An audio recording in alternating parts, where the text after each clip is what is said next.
Bonjour à tous. Alors, petite vidéo du jour sur la fin du cours sur les variations et fonctions dérivées. Je vous avais donné un petit problème de fin de cours que je remontre ici. Application, quelle est la somme minimale que l'on puisse obtenir en ajoutant un nombre positif et son inverse? Alors, je vous ai remis aussi juste au-dessus, donc ici les deux tableaux de démonstration de la dernière propriété, hein. Si la dérivée s'annule en changeant de signe, en alpha, etc.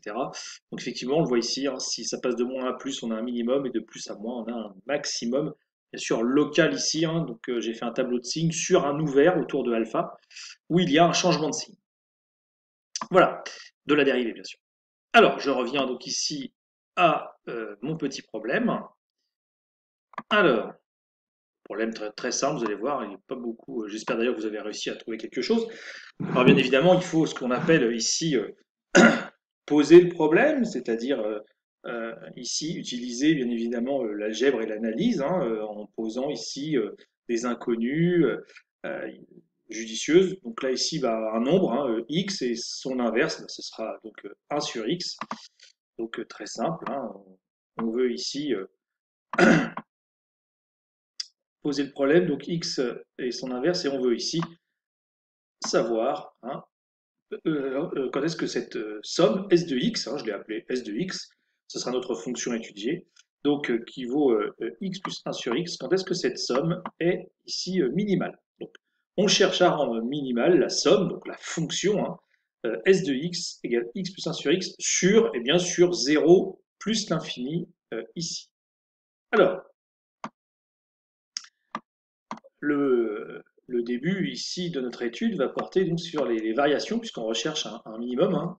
Donc étudions donc ces variations, hein, sur 0 plus l'infini, 0 exclu, hein, puisque 0 n'a pas d'inverse. Donc S' de x égale, je dérive, donc dérivée de x, 1, dérivée de 1 sur x, bah, moins 1 sur x carré. Je mets au même dénominateur, je vous laisse trouver ça, et j'obtiens x carré moins 1 sur x carré.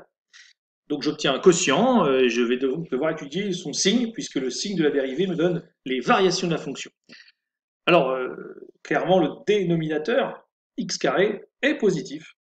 Donc cette dérivée sera du signe de x carré moins 1, un polynôme du second degré. Alors bien évidemment, ce polynôme est ultra connu, ses racines sont moins 1 et 1, pas besoin de faire delta. Et donc du coup, eh bien, ce polynôme est positif partout, sauf entre ses racines moins 1 et 1.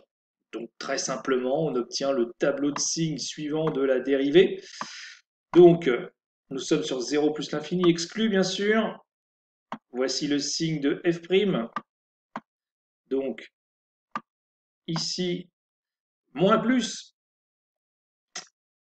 que j'évoquais juste avant. Et donc du coup, nous avons bien ici comme variation, eh bien, décroissante croissante sur un ouvert, hein, 0 plus l'infini est un ouvert. Donc en 1, on a un minimum local qui va être un minimum global sur tout l'ouvert. Et ce minimum en 1, on le calcule et ça vaut 2. Voilà, on a la réponse à cette énigme, hein. Le minimum est donc atteint en 1 et il vaut exactement 2. Voilà.